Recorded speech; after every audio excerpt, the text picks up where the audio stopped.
Everyone, welcome to the first produce training. Thank you for joining today. We will get started here in just a minute. We're going to give one more minute for everyone to join, then I'm going to get started.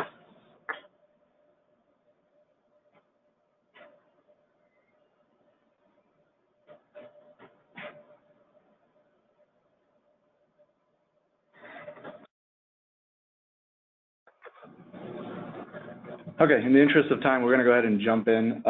So again, thank you for joining the produce training. This training is called the Dietary Therapy for IBD in the Produce Study. Today, presenting on the webinar will be Dr. David Susskind from Seattle Children's Hospital, Dr. Jennifer Burgess from Stanford/Lucile Packard Children's Hospital, and Dr.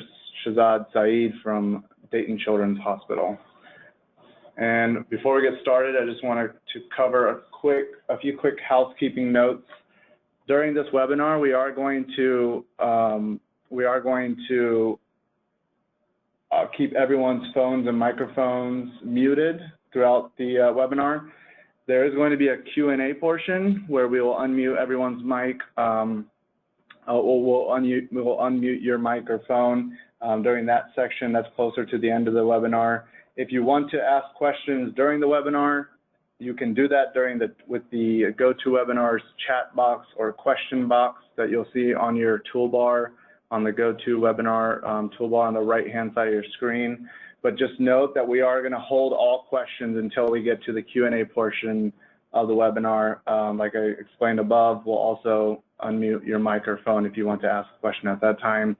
And just note that the webinar is being recorded. I'm going to go ahead and hand it off to Dr. David Susskind from Seattle to get us kicked off. David, can you, I unmuted your phone, so you should be able to talk now.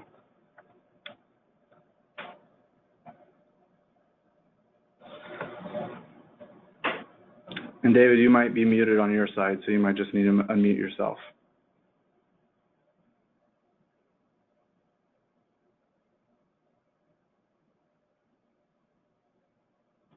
I'm still not here yet, so let's see.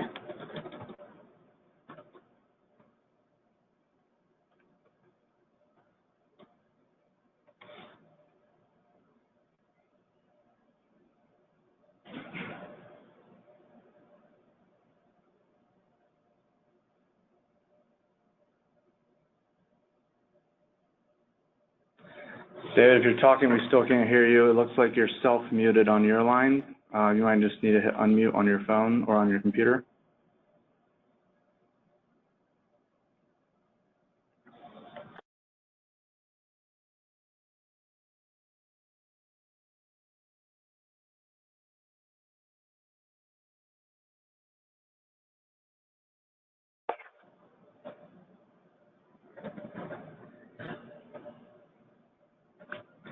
Okay, looks like we're having some technical issues, difficulties on David's side, so give us 1 second.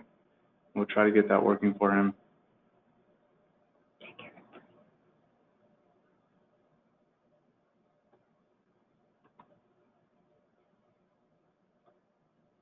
David, see if you can go ahead and talk now. Oh, can you hear me now? Yes. Okay, wonderful.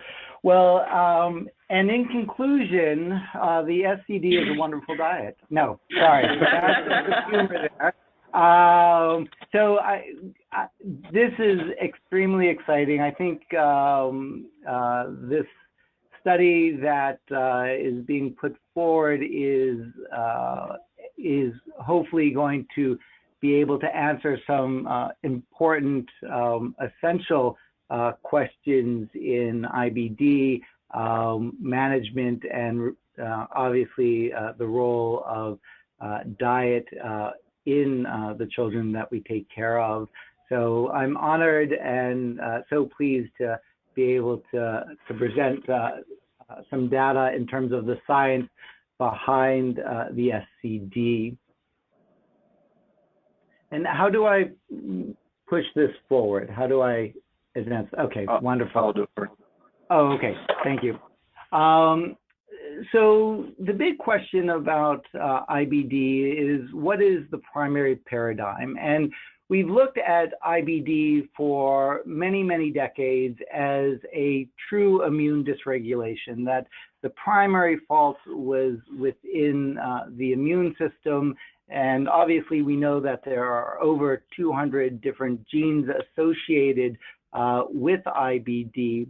But we know that it isn't just an immune dysregulation. And we know that because the incidence of IBD continues to rise and rise substantially. Now, if it were just a genetic immune dysregulation, we'd have a scenario similar to what we see in cystic fibrosis or Alagille syndrome, where the incidence has stayed static over the decades. But in IBD, it continues to increase. And so we really know that it is also an environmental disorder. And when we think about the environment, we think about different things that occur to us, to our patients. We obviously know that antibiotics are a major risk factor in IBD. And if you haven't read a paper by Crohn et al., I definitely suggest you do, because it's phenomenal. It shows that in pediatrics, if children are given antibiotics at an early age, there is a 84% relative rate increase in the incidence of IBD. And this is as opposed to smoking, which is a 20% relative rate increase in the development of lung cancer when you smoke. So it's a pretty dramatic effect. And the other thing that we look at as a risk factor is diet. And diet has a major impact on the fecal microbiome, and we'll go into that in a little bit. But it is, out of all the risk factors that we know, the one that we can actually change. You can't take back having taken antibiotics, but you can change one's diet. And when we look at diet, we see that it affects two major areas. One is it affects the microbiome itself. So you go from a happy, healthy microbiome to a more dysbiotic microbiome. And again, we'll see a little more of that evidence shortly. But it also affects the immune system. It affects the mucosa that is lying on top of the immune system, and you get mucosal disruption. Now, it is felt that this dysbiosis and this mucosal disruption increases or instigates an inflammatory response or instigates the immune system to develop an inflammatory response. Next slide, please. So before we kind of go into the effect of, or whether or not diet itself will improve outcomes, we have to know if diet really affects the microbiome. And this is one of the studies that I love the most because it looks at the effect of diet versus an individual's genotype. And in this study by Karmati, in mice, which differed in genes that were relevant to host microbial interactions, were fed either a high-fat, high-sugar diet or a low-fat, high-fiber diet. And these mice included the MD88 knockout, the NOD2 knockout, the OB-OB, the RAG1 knockout, and an outbred species of mice as well. And what this study showed was that diet shaped the fecal microbiome similarly across genetically diverse hosts. And what you ate was reversible. And I think that's a really important point, that you could change the microbiome by changing one's diet again. The other interesting part of this was that the abundance of some taxa really depended on your diet history.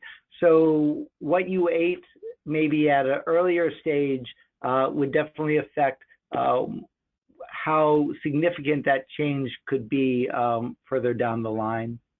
Next slide, please. So then we come to the question of, does a Western diet actually cause dysbiosis? And again, there are many studies, but this is one of the studies that I'd like to highlight. And could you push forward just one more time?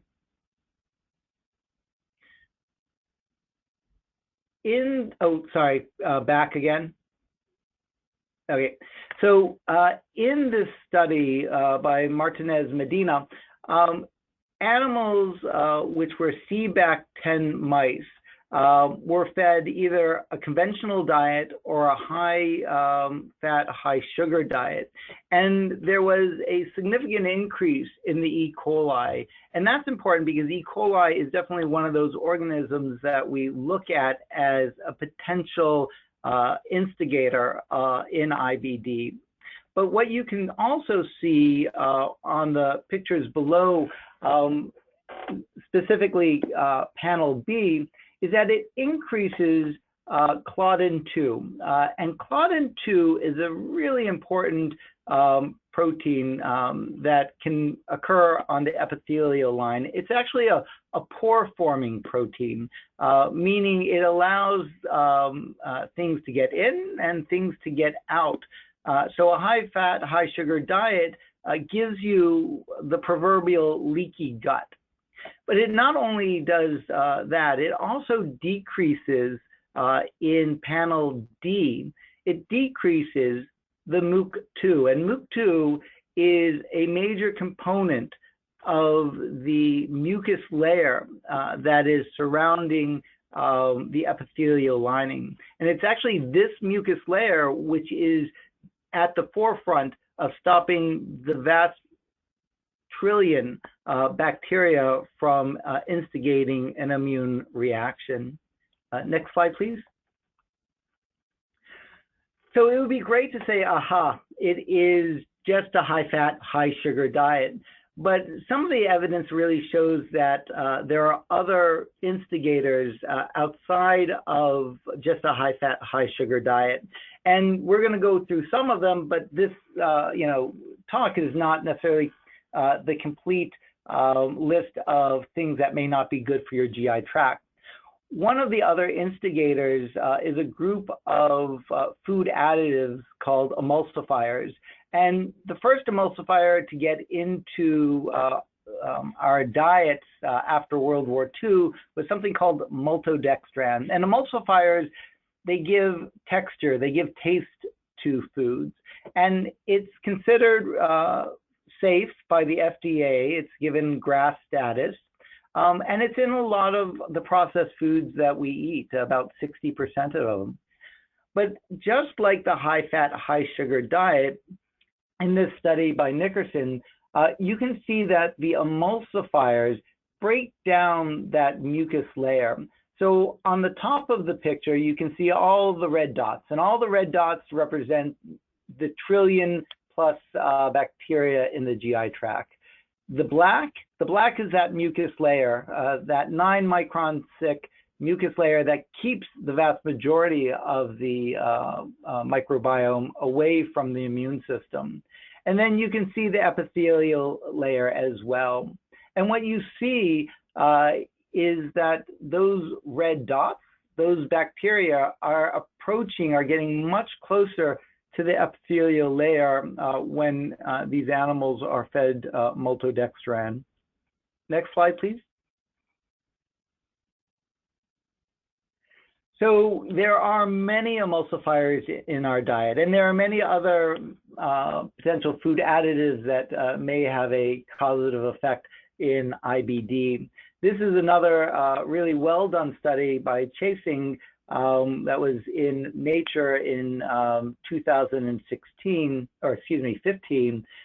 And just like the maltodextran, the emulsifiers here, something called CMC or P80, which again are very common emulsifiers in our diet.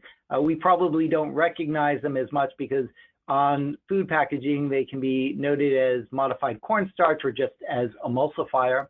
But in these animals, these interleukin-10 knockout animals, what you can see is, again, that mucus layer, that protective layer is broken down by the emulsifiers.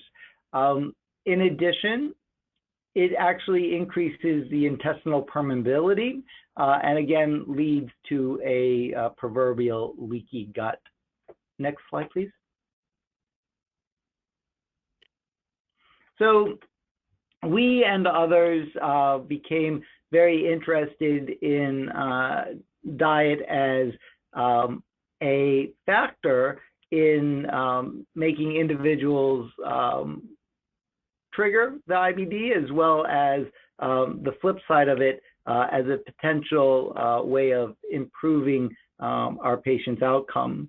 And this is a study that we published in 2016 in the Journal of Clinical Gastroenterology, which was our experience in a prospective study. So this study looked at individuals who had active ulcerative colitis as well as active Crohn's disease. These individuals came into the study not changing their medication or not adding in any medication, and they just went on to the specific carbohydrate diet.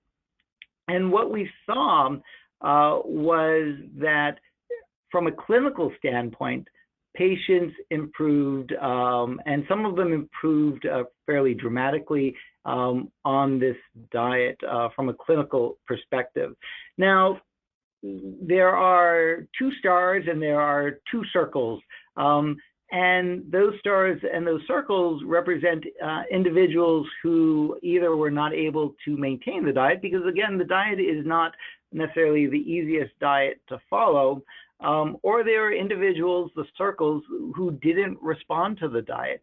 So will dietary therapy necessarily be a cure-all? I don't think so, but it may be effective for many.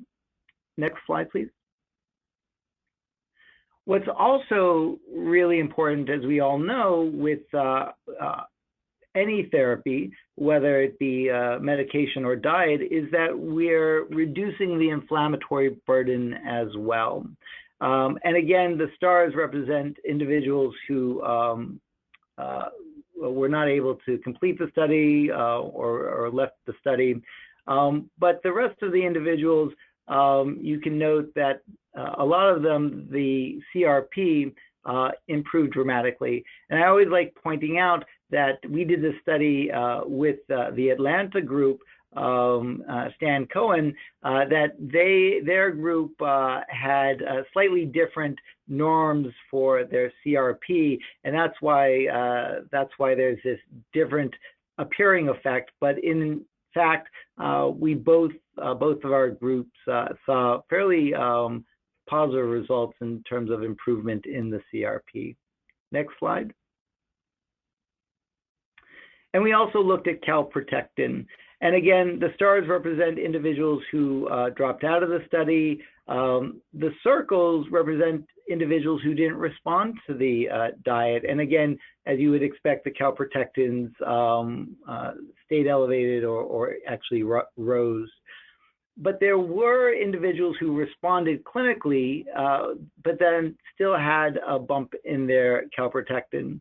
And I can say patient number 5 maintained the diet, and then a month later we repeated the calprotectin and it had normalized.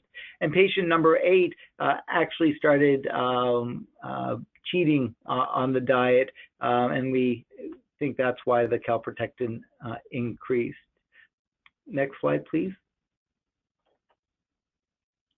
So the other really important component of dietary therapy is not only the aspect of does it work or doesn't it work.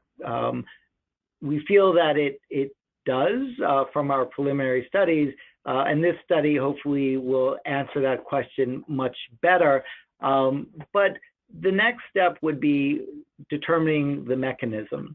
And for that, we looked at the microbiome. So in this study, and this slide represents just one patient, but you can see the first 2 lines, the E. coli and the Ruminococcus gannavis, So both of these organisms are implicated in IBD. Ruminococcus gannavis is actually an organism that breaks down the mucus layer. And what you can see is they started at fairly high percent of the microbiome. So E. coli was 12%, Ruminococcus 15%. And just by changing the diet, you shift the amount of these organisms in the microbiome. So by week 12, E. coli was about 2% and the Ruminococcus 1.9. Next slide, please. And so there is still a lot for us to learn. There is no doubt about this. There are many studies that have been done to, again, give us the feeling that this dietary therapy should be effective for a percentage of patients that are going into it. This is definitely a list of the studies that we have out there to date. We're looking forward to adding the produce study at the very top of this study list. Next slide. Thank you very much.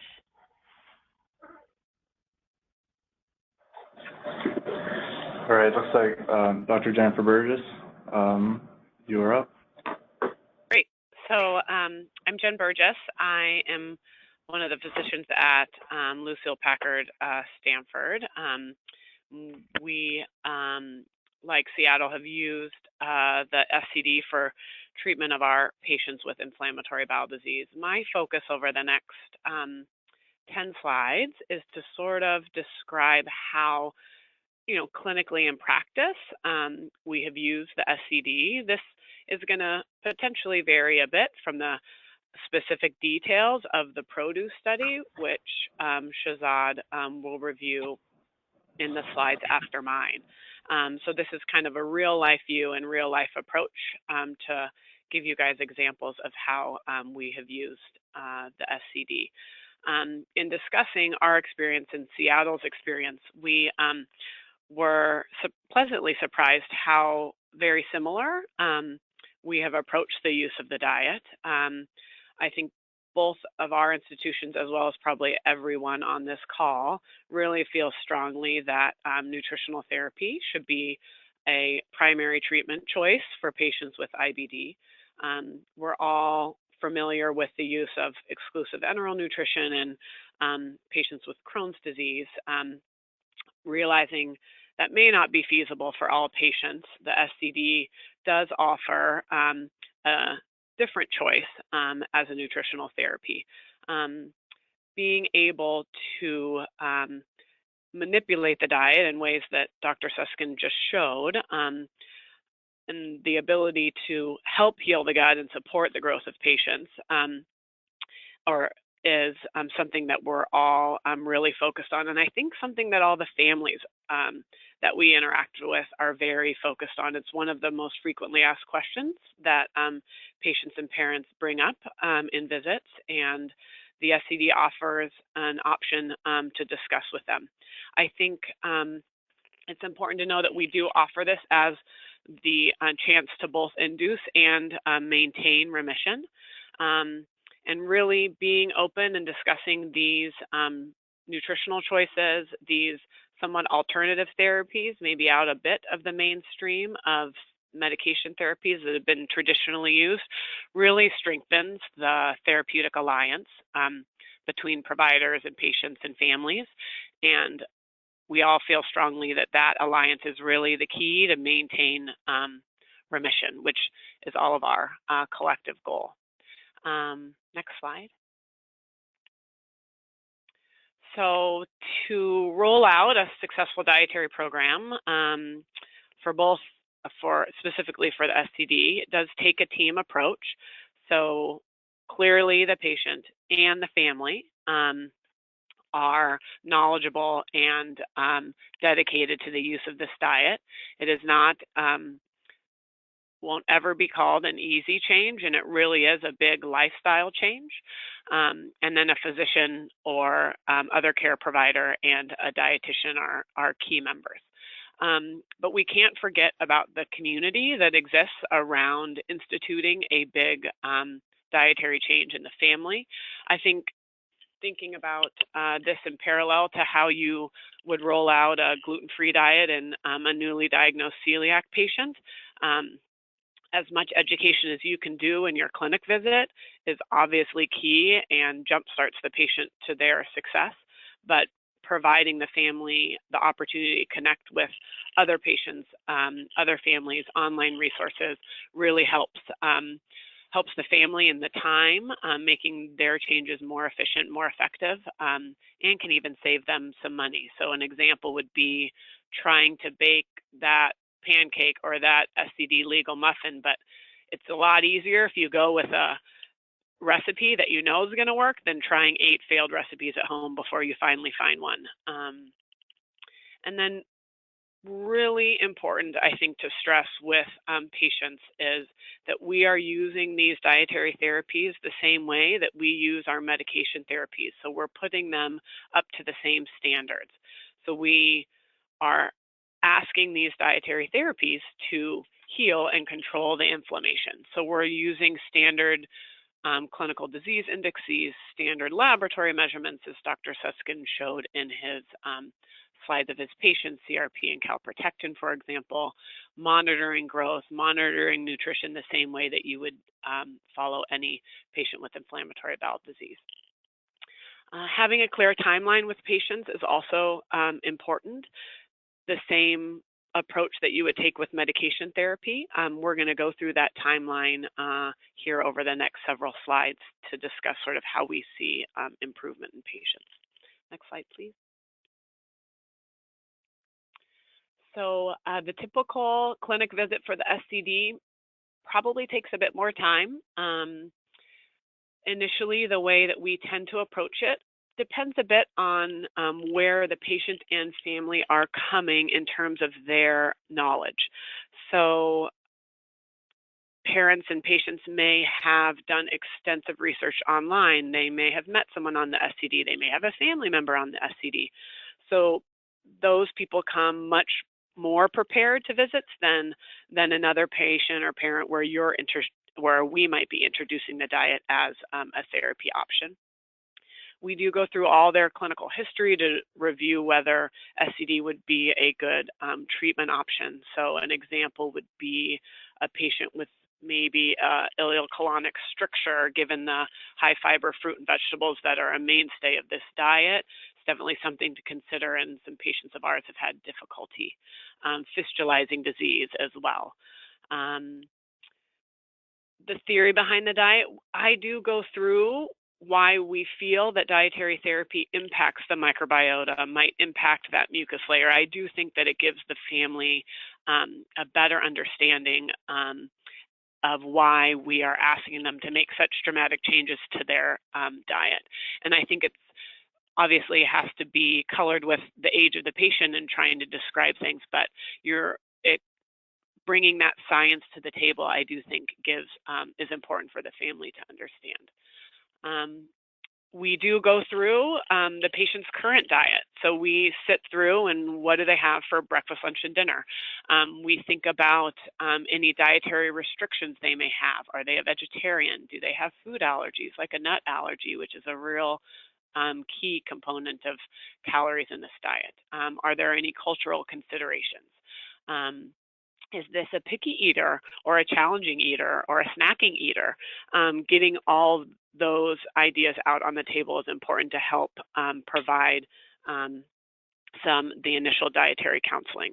And what we do as we go through their day of breakfast, lunch, and dinner is we try to help explain how their breakfast of waffles with strawberry and maple syrup what the version on the SCD would look like. So patients and families get an idea as they move through the day how foods could be quite similar or what substitutions would need to be made. Then there's a key discussion of all the nuts and bolts. So this, for everyone on this call, will be a separate webinar, say a month from now, on the nitty-gritty of what can be eaten. And we have to go through that with the family. Obviously, connecting them to online resources are key, because you can't cover every single ingredient in terms of what is legal and what is not legal. The SCD families, we've identified in our center about 10 different families that have agreed to connect with our patients and parents. The kids connect and talk, the parents email recipes back and forth. And those are vital connections that the families make to the community out there. Navigating the web is interesting and important.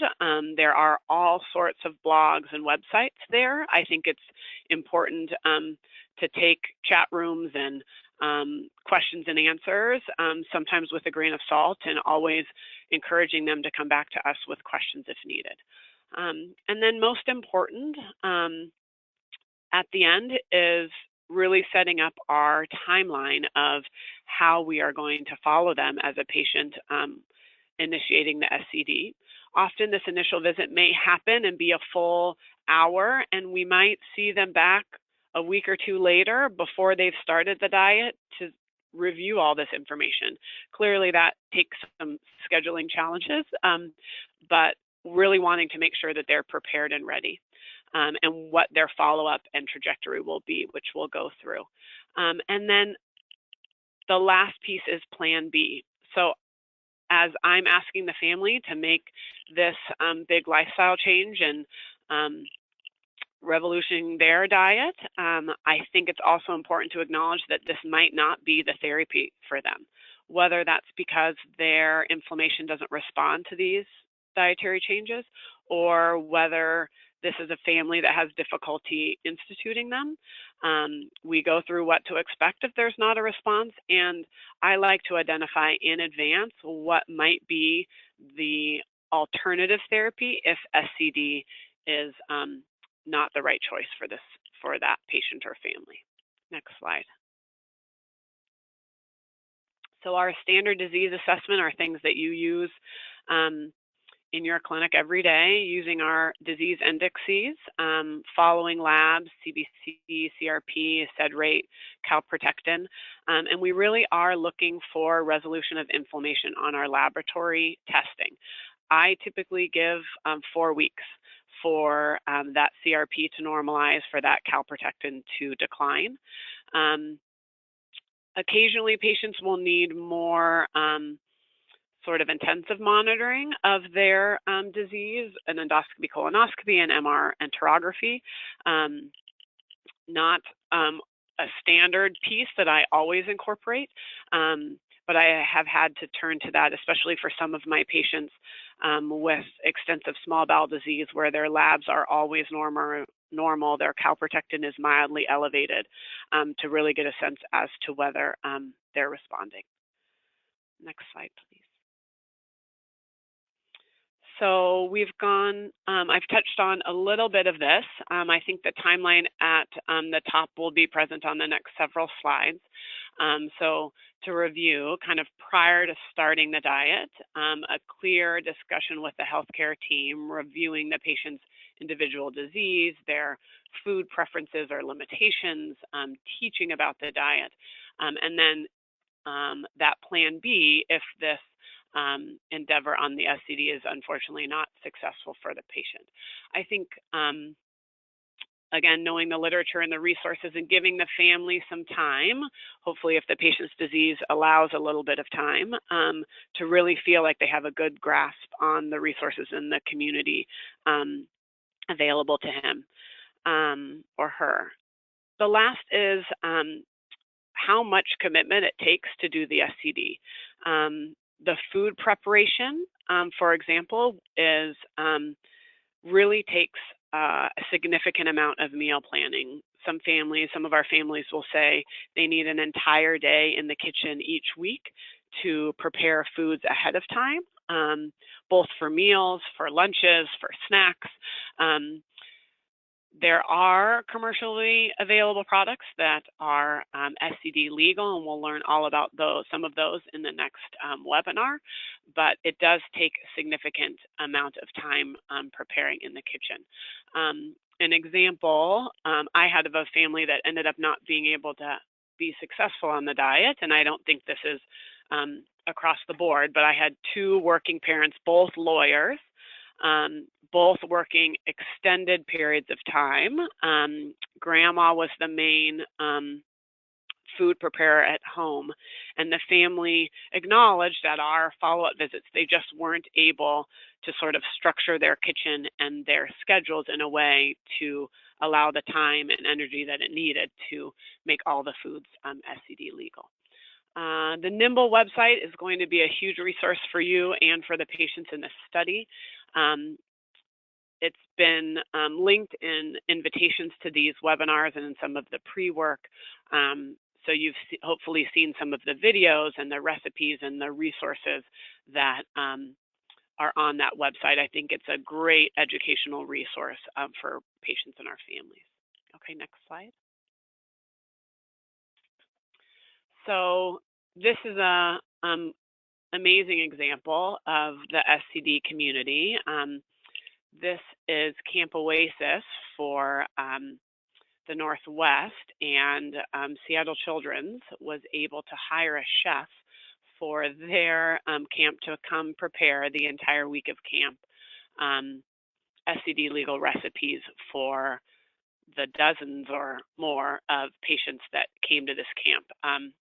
I do think that the opportunity for kids to interact with each other, to know that other kids can be on this diet, is key. Camp actually provides an interesting example. We're in the middle of summer where some families are intimidated by the idea of needing, right, to send foods, because this goldfish crackers that camp might be providing as a snack is not going to be something SCD legal for these kids. So having that community helping these families to figure out how to life plan, really, for sleepovers, for camps, for school, for sports, all the things that we need to do, and really using the expertise and knowledge in the community has been vital for our parents' success. Next slide. So to start the SCD, we have our baseline clinic appointment, and again, sometimes this is a second visit. Looking again at disease indices, seeing where our weight and growth anthropometrics are to start, and where our lab tests and calprotectin are. The stages of the diet is something to discuss with patients, especially those with a colitis piece, lots of diarrhea or bloody diarrhea. We're going to review the stages of the diet in the next webinar. It's can be even a controversial topic for families. It's really commonly discussed on the blogs and websites on the web.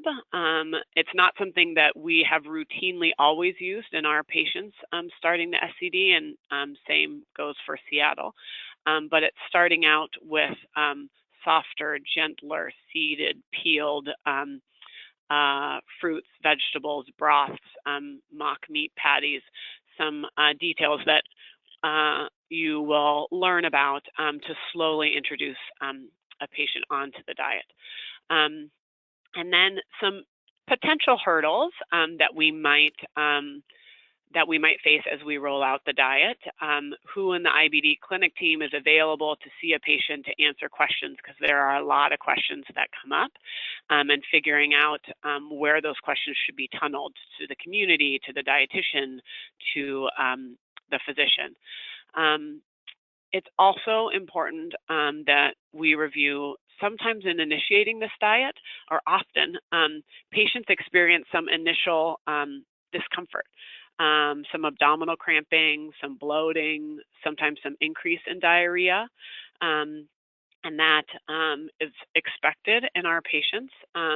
Some of this is also associated with some initial weight loss, and so bringing those symptoms up in the beginning and acknowledging that helps families when they're initiating this diet to see this as a little expected hurdle instead of a sign that the diet initially is that their disease is not responding. And the need for easy access to food is really important. One of the things that patients describe on this diet is an incredible hunger.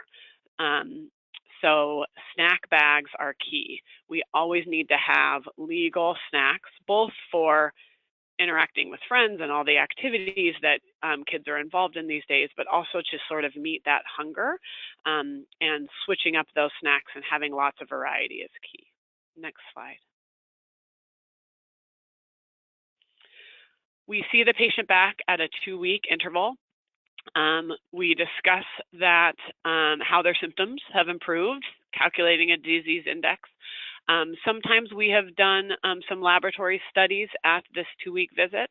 I think I tend to turn to that when I've had patients who have potentially had some more diarrhea or abdominal discomfort. Sometimes I'm waiting until the 4-week visit for my repeat lab studies or my repeat calprotectin. And then again, we do expect a small amount of weight loss at this visit. We do tend to go through their day to discuss how they are, what foods they're actually eating, review questions on what's legal, what's not legal, what are some ways we can get some more calories into their meals and snacks. But importantly, that if there is dramatic weight loss or significant clinical worsening, to consider what that plan B, what our alternative treatment plan is.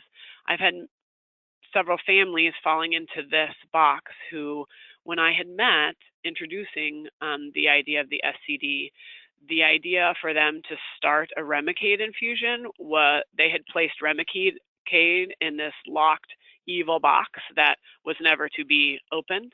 And after having 2 weeks, 4 weeks on the diet, getting the opportunity to try and seeing that their son or daughter didn't necessarily respond in the way that they wanted or hoped, and acknowledging that we as a team approach this together and we work together to try this alternative therapy, they are so much more open to the treatment options, even if they're more of a standard therapy like Remicade, and patients have been incredibly appreciative of that alliance that was established and easily moved on to therapies that initially they were not willing to even consider. Next slide. So our visits at 4 weeks and 8 weeks are quite similar. So you're seeing that we're following patients pretty closely during the initial rollout of the SCD. We, at each of these visits, are discussing clinical improvement in symptoms, really reaching our goal of remission, so normalization of labs and the calprotectin. Lots of problem solving happens at these visits. What's working in terms of meal planning, what's working in terms of recipes. But that third point, the food diversity, is really important. Sometimes patients at these visits have figured out what they might be able to eat for breakfast, lunch, and dinner, but they get stuck in a rut. And they seem to be eating the same things every day. And if this is going to be a lifestyle change to maintain long-term, all of us need food diversity. And so figuring out a way where we can provide new ideas or restructure what they've sort of fallen into is really important. We do have some patients can have sort of softer stools. We're not expecting them to have abdominal pain at these points. They are quite hungry, as I mentioned previously, so snack bags in everyone's backpack or sports bag or car or wherever the snacks may need to be. And we're wanting them to have their life back, to get that quality of energy, of activity, of being able to run down the soccer field, of being able to be successful at school, just as you would expect to someone starting and moving through Remicade induction. Next slide, please. After those initial close follow-up visits, we tend to then start to extend all our clinical interactions. We tend to follow these patients every 3 to 4 months. I do get, as long as insurance cooperates, a calprotectin at least every 3 months, labs usually as well. I've been able to see times where some liberalization has led to a bump in the calprotectin, and sometimes going back to a strict diet has allowed us to correct that inflammation. Really helping to support growth is key. We're looking to improve height velocity. We're looking to keep their weight trajectory improving, and figuring out ways to adjust the diet in terms of calories and protein if we're not meeting those goals. And I think having that connection, just as you would follow someone on medications, allows the family to maintain the relationship with a dietitian, connect with providers, and really help us identify when clinical symptoms arise, when inflammation might be creeping back in, and help figure out where there might be some noncompliance or a flare not responsive necessarily to the diet. So really key to keep them coming back to your clinic. Next slide. So these are some points to think about as we approach patients. We really try to be positive. We're smiling. We are talking about this diet as a energy creating, nutritionally powerful, really doable lifestyle change, and being motivating and being positive is really key to keep the energy and enthusiasm both for the child and the parent. But making sure that both are on board is important. If you have a 12-year-old sitting in the clinic whose mom or dad is gung-ho and full force forward with the SCD, but they haven't said a word through the entire visit, or they're crinkling their nose or shaking their head at some of the foods that are being offered or suggested, obviously maybe an extreme example of a therapeutic alliance that's not quite working. So really making sure that we're engaging both the parent and the child to use this as therapy. Finding that community, acknowledging that this is a lifestyle change and it's not an easy change, but it absolutely can be done. And that our goals with this nutritional therapy is the health and happiness of our patients and the healing of our patients. But if it's too much of a stress, too much of a hardship on the family, or clinically it doesn't work, it doesn't put their Crohn's disease or their ulcerative colitis in remission, then we need to consider that what our alternative would be. Next slide. So we've reviewed some of these things, but I think as we approach all of our patients, discussing up front what that plan B might be, patients who have dedicated and made these lifestyle changes sometimes are really hesitant to turn away from the dietary therapy. And so it's really important to be clear initially how to, what they might be willing to accept as that alternative, and acknowledging that we're using some real stringent clinical guidelines to assess whether their disease is responding. And compliance is is sometimes a different beast than response. And so it's an important piece to tease out as to whether we might be eating with friends at school instead of the lunch that mom or dad so diligently packed for them, and figuring out how to improve that compliance may be all that's needed to see the improvement in the inflammation. We have transitioned some patients to exclusive enteral nutrition to induce remission with even a trial back on the SCD, but clearly have also moved on to medication therapy. I think it's important to know that some families choose to use both in combination. Some families come to us on Remicade with disease that's breaking through, and the addition of the SCD has put them into remission.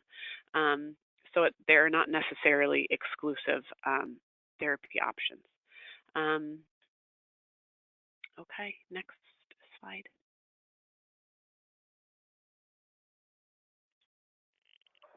All right, great. Thank you, Jen. Shazad. Thank you, Sunny. Hello, everyone. Thank you for joining us on this first webinar. Jen, you did a terrific overview of the clinical standard of care at your center, and I think that mirrors what happens at Seattle as well. Excuse me.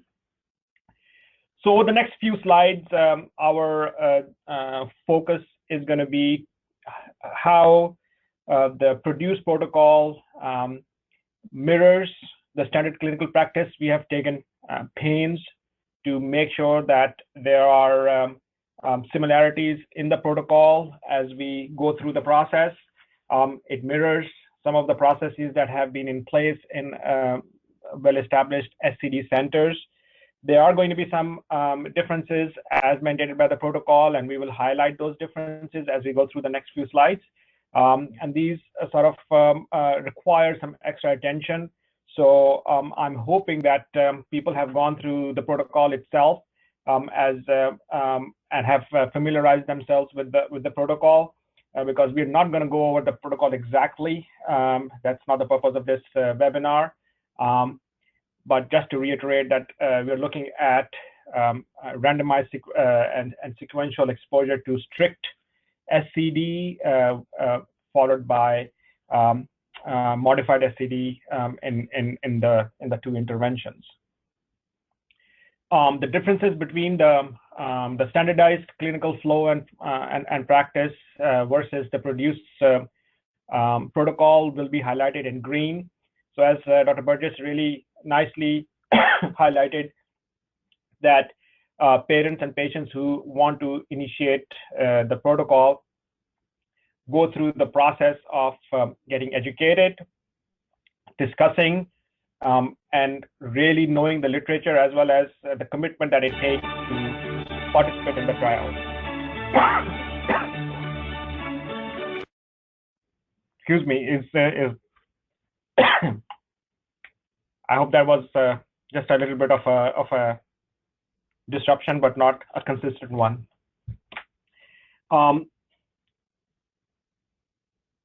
As per protocol, the patients and the families will be educated about the study. We will mandate and require that the patients meet with the team and go over the processes that have been embedded in the protocol flow. This requires meeting with study team members, the dietitians, getting educated, and getting informed and aware. We would definitely recommend that we determine the interest and the passion and the commitment for the families to participate in the study before the clinic visits and before enrollment and recruitment into the protocol. We would also recommend that we target patients who have already expressed an interest in the SCD or nutritional therapies.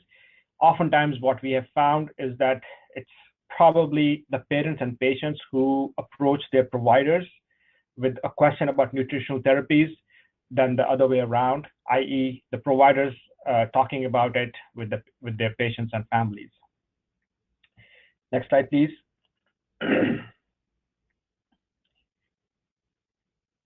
Again, as Dr. Burgess really nicely showcased, the PRODUCE protocol is going to replicate and mimic a lot of the standard clinical flows with the assessment of disease activity through routine activity indices, anthropometrics, routine labs that are part of the ICN2 data flow. what we will require and what the protocol will require is extra time to review the protocol itself, education about what it will entail, education about study eligibility, willingness to start dietary therapies, consenting process, and also education about the app that we will use to track symptoms, education about baseline diet review, and this may be a little bit more in detail than what routinely happens in the clinical practice, as we will like to get some diet recall processes in place before the patient starts a specific intervention. So we are sort of estimating that allow extra 60 minutes or so for this aspect of the protocol before the intervention actually starts. Next slide, please.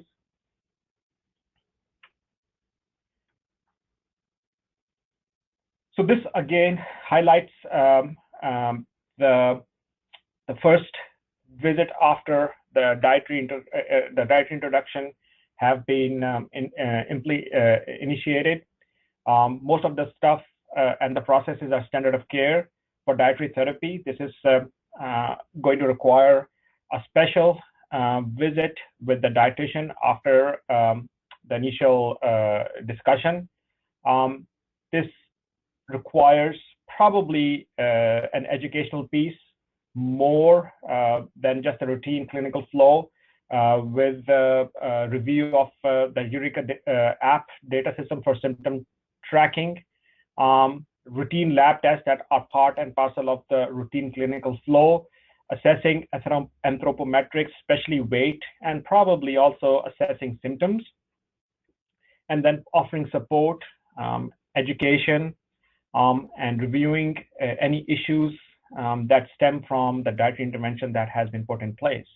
The dietitians will probably spend extra time during this visit and may require input from the research coordinators as well as potentially the physicians. So again, this is going to be important to keep in mind as we start the dietary intervention, whether it's the strict SCD or the modified SCD. Next slide, please.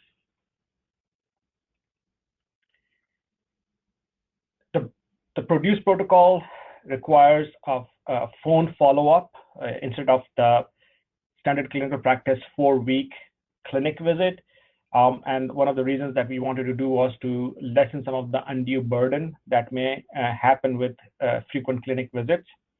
The purpose of this phone follow-up 4 to 5 weeks into starting any of the dietary intervention is to review symptoms and get feedback about how the data, Eureka app data is being tracked and followed.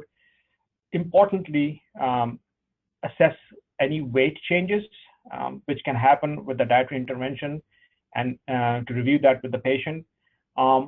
Review in depth and in detail nutritional adequacy and recommend any supplements that may need to be implemented based on the dietary review.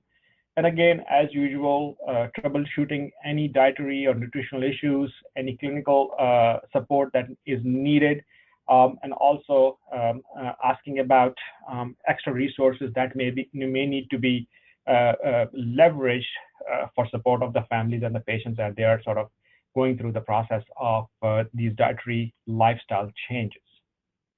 Next slide, please. The 8-week visit after the initiation of the intervention again mimics very much the clinical standard of care flow, and this will require again the routine review of clinical symptoms,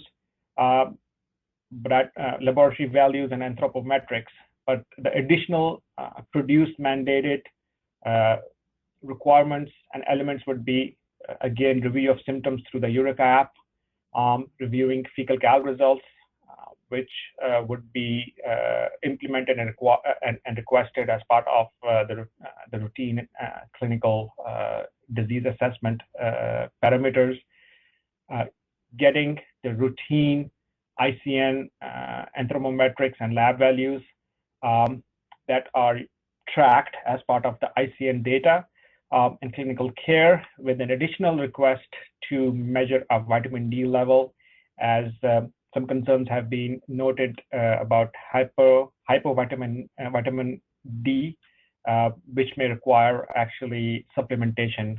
And again, we will talk a lot about this in the SCD nuts and bolts webinar. It'll be important to set the stage for families and patients to continue with the protocol. Because it may be that they are doing fabulously well on whatever interventions they're doing and may not want to get onto the next stage of intervention. But I think it'll be important for us to sort of review that and that the protocol requires this alternating strict and modified SCD intervention. As usual, like standard clinical flow and standard of practice, identifying and troubleshooting issues related to dietary interventions, lifestyle changes, support, both emotional and psychological, may well be part of the routine 8-week follow-up. Next, please. Next slide, sorry. As Dr. Burgess discussed, in routine clinical flow, Plan B is always need to be kept in mind, like failure of the dietary intervention. In the PRODUCE protocol, that option obviously is also available, and we have to actually recognize that there will be patients who may or may not do well on the dietary intervention. So we would need to sort of call that out and follow that up. And if a patient experiences a symptom flare, which is either due to dietary intervention being stopped, medication being changed, or having to undergo surgery, they will be considered as treatment failure and will be dropped from the study. However, if the patients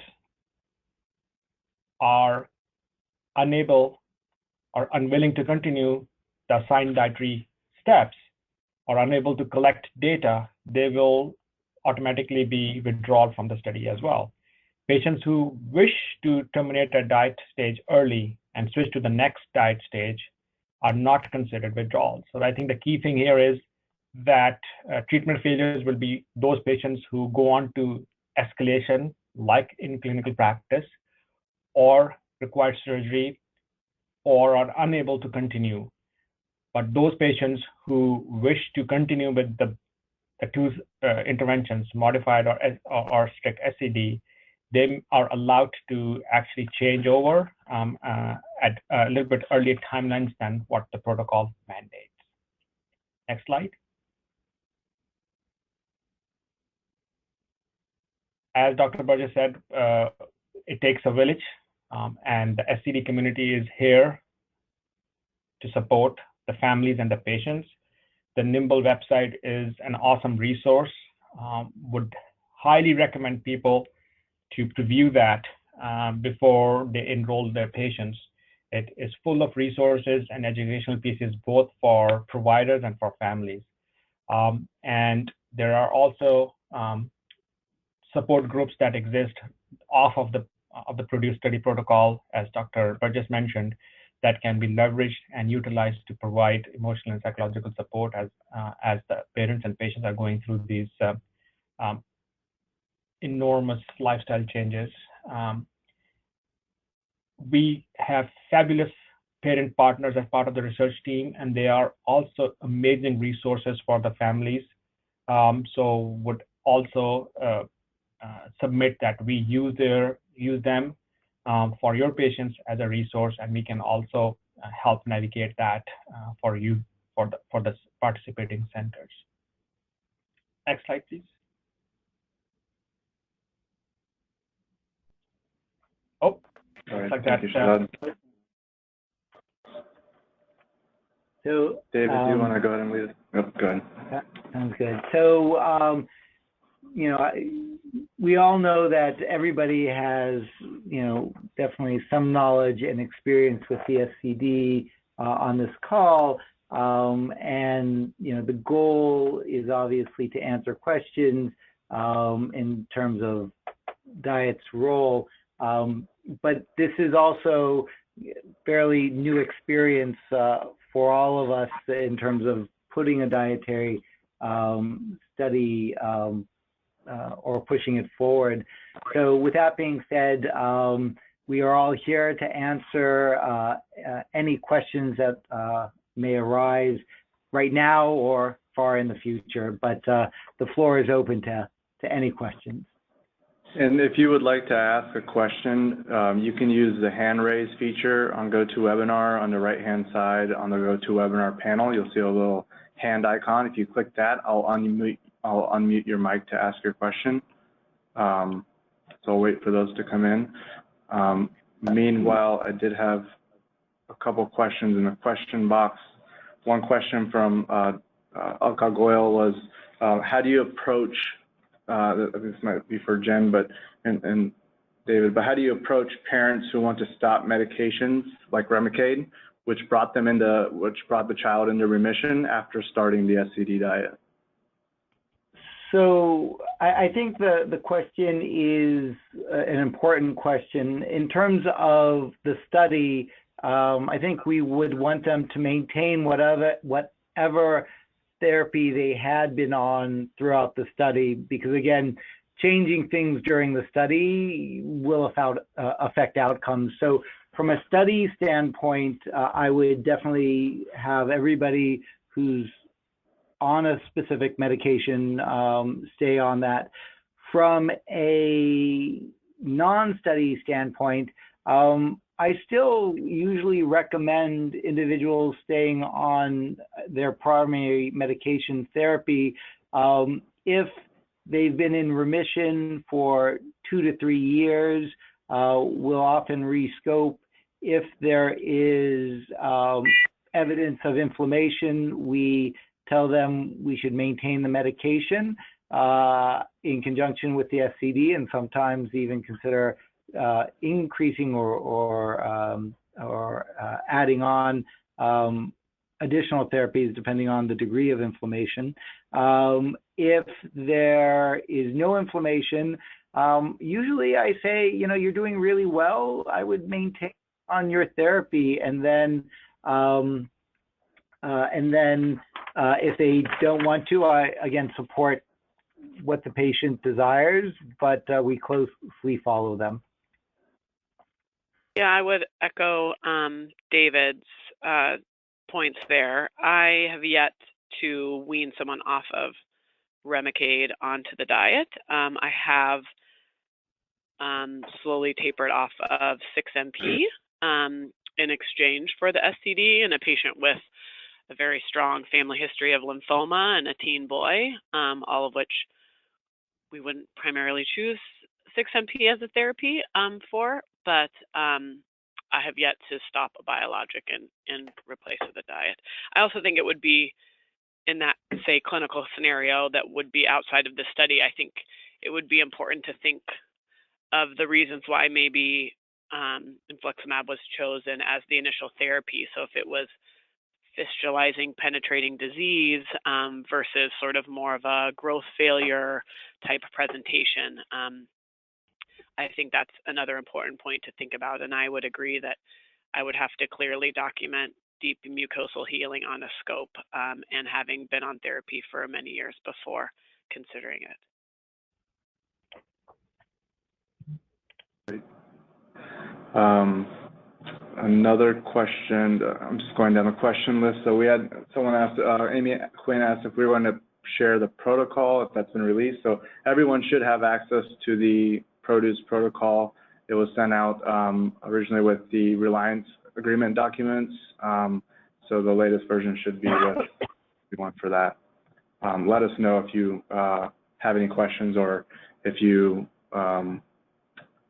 cannot locate the latest copy of the protocol. We'll send that to you guys. And then also a question about are the webinar slides, will the webinar slides be emailed? We will be sharing a recorded webinar the webinar recording as well as the slides. Probably share that by tomorrow morning with everyone. Another question just came in from Catherine Williams. Can a patient who is losing weight start Pediasure and remain on the study?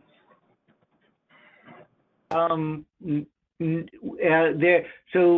symptomatically doing well, but there's concern for weight loss or poor weight gain, but you feel like the treatment is effective.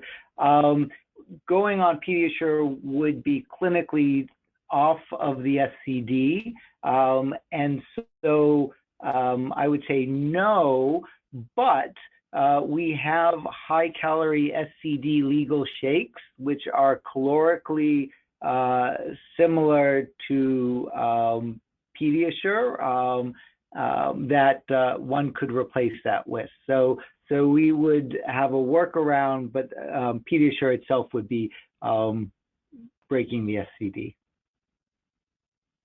And this is Heather. I don't know if Kim's on the line as well, but at the next training that we have as well, we'll talk a little bit about strategies to manage weight loss. And one of the resources we'll have for you for Produce Center is a whole handout about how to deal with weight loss and strategies like Dr. Suskin mentioned, plus some other ones that Kim has put together. So.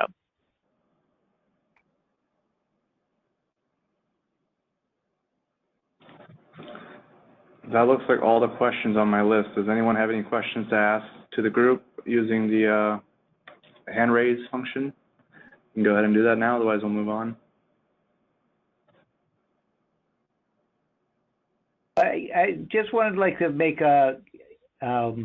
stress the points that I think both Jennifer and Shehzad has made, which is, this therapy, dietary therapy, and the way we follow it clinically is going to be extremely important, and the patients will definitely require a lot of support from the centers themselves, but also from the community. I think when you give that support, you're much more likely to have a successful outcome. And then this is Heather. I just wanted to make one other point too. I think one of the reasons that we put this together as a training for you guys is also just to give you some confidence around what the clinical program looks like, so that you can feel comfortable managing patients intensively as part of standard of care. This is done, like we said at Jen presented for her presented, but it's a shared experience between Seattle and Packard, and I would imagine David probably the same in Atlanta as well, since I think they've replicated a lot of what you've done as well in partnership with you. So to give you guys some confidence to feel like the protocol as we've outlined it aligns well with what is standard of care for managing patients on dietary therapy. Yeah, and Jen and I and the whole team obviously will be continually here. So if issue comes up or question comes up, we will always be available to help navigate any questions. Yeah, I would, this is Shehzad, I would echo that. And I think a lot of the questions would probably come from the dietitians, from centers, and we will have some processes in place that will allow access to to Kim and other resources. Just so feel reassured that you will not be doing this all by yourself. And again, I think reaching out to us with any questions as things evolve would be highly recommended. We are here to help, and here as a resource to all of you guys. We had one more question come in. Can a patient be on the combined study and the produce study at the same time? That'd be more of a Shehzad question. Yeah, I see no reason to exclude those patients. I think the logistics may become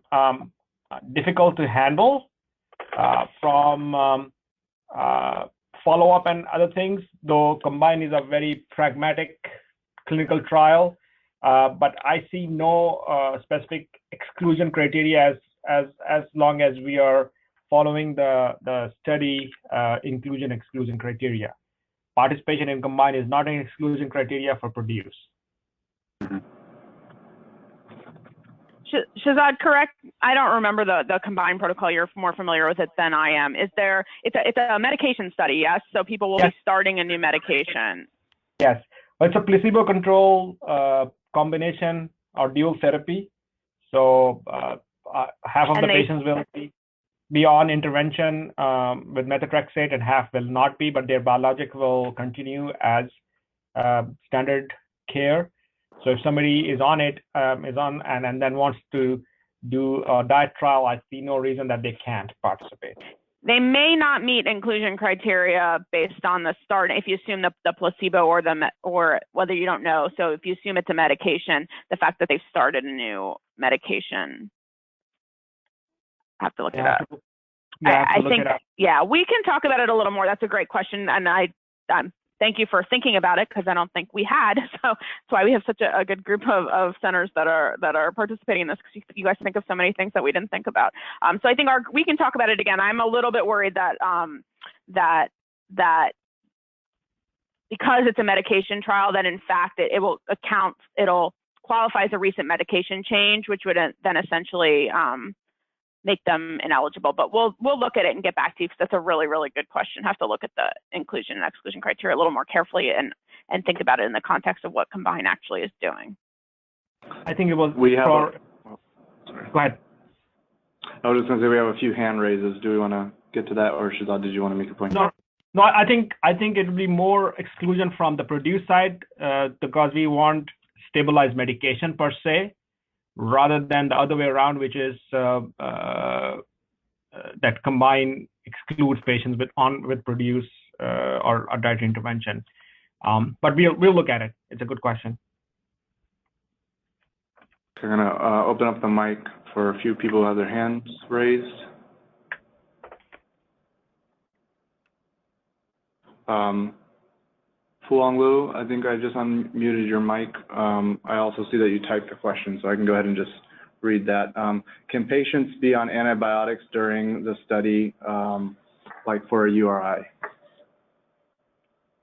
As long as the therapy is not focused towards the IBD, they can start and get treatments for other issues. I believe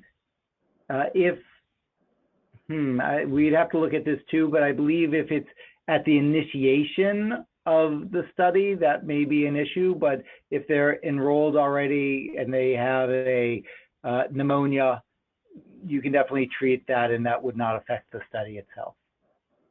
I agree. What about Cipro or Flagyl? For IBD?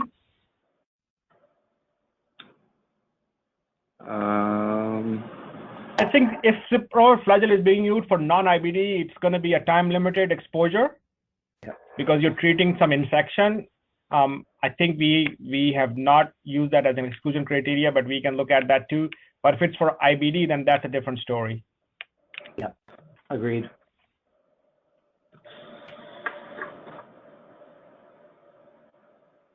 Okay, great questions. Anyone else? I saw a few hand raises that went down, so if you have any other questions, you can type them in the box or raise your hand again, and we'll try to get to you.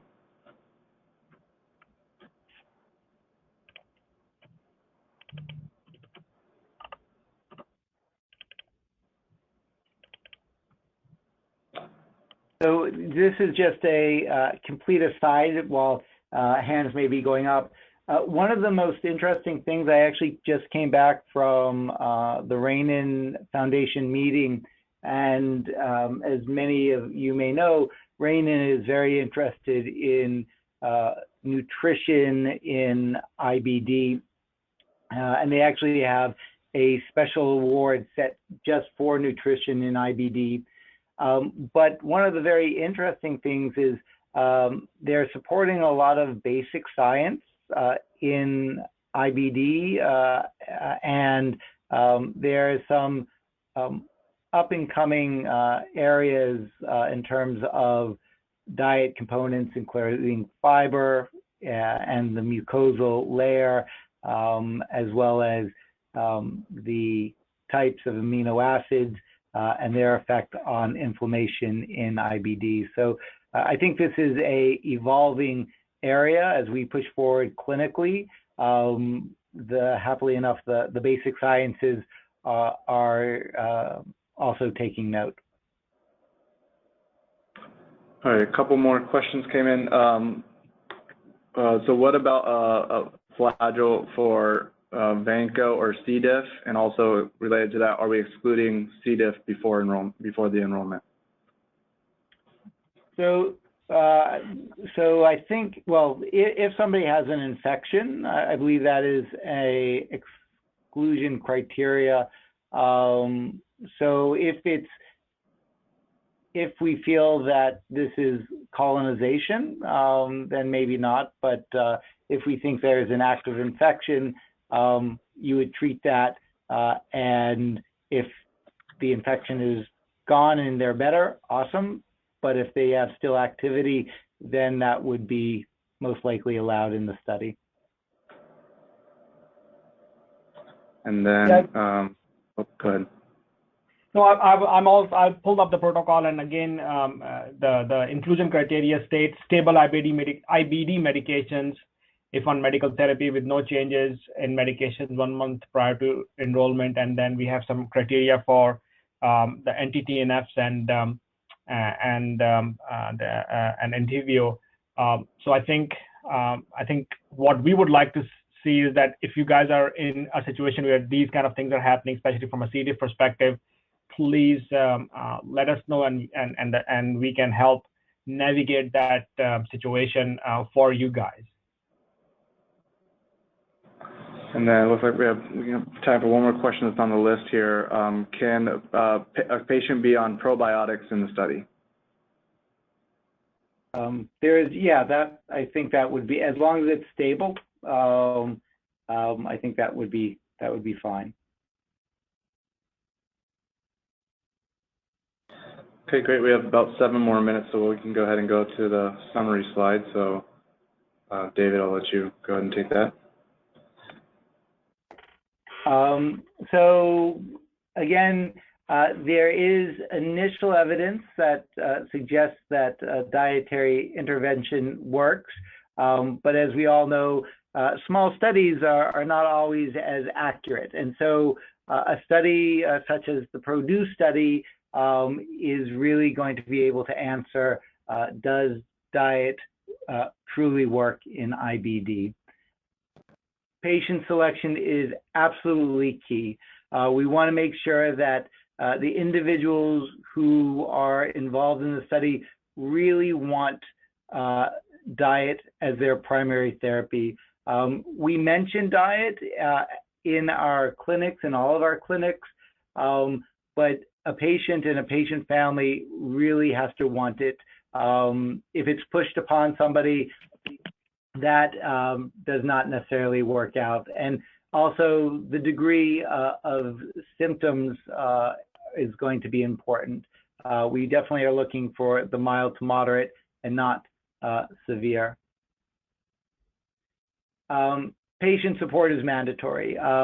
Definitely nutritional therapy does take a little bit of extra time and effort, but I think as Jen mentioned, it's also extremely rewarding when individuals do go onto this therapy and they're excited to be on it and they are doing wonderfully. So support from us as well as the community. And then close follow-up is important as part of the protocol as well as part of standard of care. As with any therapy, therapies can work for set durations, and we can't always know when somebody will flare. And so making sure that there is follow-up will be important to make sure that our patients do the best. And finally, as we all know too well in medicine, there is so much more for us to learn, but this study put together, again, major applause to Heather, Lisa, and Sunny for really pushing this forward. But this study is really going to answer a lot of questions for us. Thank you. All right, thank you guys. So just to wrap up the next steps in the last 4 minutes, just so you guys know, there will be a sign-off form that we'll be sending after the webinar. Again, this will come tomorrow. This webinar training and there's a few other trainings that are required for the activation piece for the produce study. So please remember to sign off on that form that we send. It will be an online form that you complete via a link. Also note that for this study, we will need your study CRCs, the physicians, PIs, and dietitians all to make sure they sign off on this, and we'll give further instruction in the email about that. Good news with this webinar, we were able to get CPEs for dietitians. So again, that sign off is going to be really important to make sure that Michelle can get you those CPEs and the certificates for those CPEs for the study dietitians. Similarly, we're going to be recording, this webinar has been recorded, and we're going to share that recording with you guys. Again, in the email that we send out for the follow-up of this webinar, we're going to just have a link for that. It'll be posted on YouTube. You can share that with someone from your site who wasn't able to join, and other members of your study team that might be interested. The next produce training is going to be the nuts and bolts of SCD. That's currently being in the process of getting scheduled. We'll be sending a doodle poll for that out to your sites here soon, with hopefully the next week. And that's going to be scheduled for mid to late August. And that, again, is another webinar training, and we will send more information on that once that is finalized. The next update, just to give everyone an update on where we are with timeline in terms of getting started with recruitment. We do have a new goal recruitment start date of October 1, 2017, and this is a goal recruitment start date for all sites to get started by October 1st. We're doing really well on our activation materials, and we'll continue to push to get those IRB reliances completed, and also to get the contracts signed, which can sometimes get hung up and take a little time. So we're actively managing that, and you may have received emails from our sites, from our study team here about those. So please continue to push those forward so we can get started with recruitment, get our first patient enrolled October 1, and have everyone ready to go by then as well. And that is it. Anything else from the produce team to add before we close out?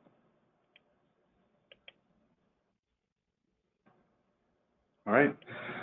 Thank you guys so much for attending the training today, and we will follow up with an email and make sure we give you the slides and recordings and the sign-off sheet. So thank you so much, everyone. Have a great day. Thanks. Thanks. Thank you. Thank you.